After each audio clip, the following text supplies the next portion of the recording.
আমার এক ভাই প্রশ্ন করেছেন, অত্যন্ত গুরুত্বপূর্ণ প্রশ্ন, মানুষের নামে কুরবানি দেওয়া যাবে কি? মানুষের নামে কুরবানি দেওয়া যাবে কিনা?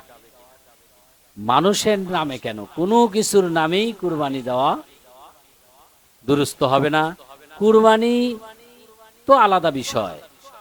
যে কোনো পশু, হালাল পশু জবাই করার ক্ষেত্রে কারো নামে জবাই করা যাবে না।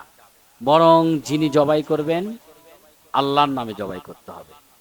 একটা মুরগি জবাই করছেন, বিসমিল্লাহ আল্লাহু আকবার বলে জবাই করতে হবে। কোরবানির সময় পশু জবাই করবেন, বিসমিল্লাহ আল্লাহু আকবার আল্লাহর নামে জবাই করতে হবে।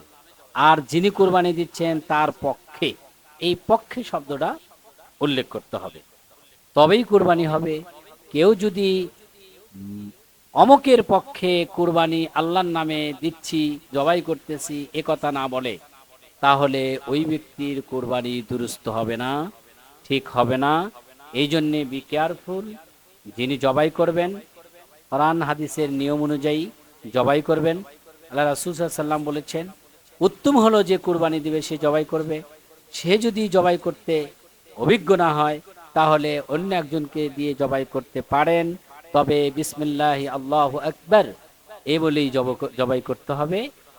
কোনো, যিনি কোরবানি দিবেন তার নামে জবাই করতেছি এই কথা বললে শিরক হবে, এইভাবে জবাই করা যাবে না। যে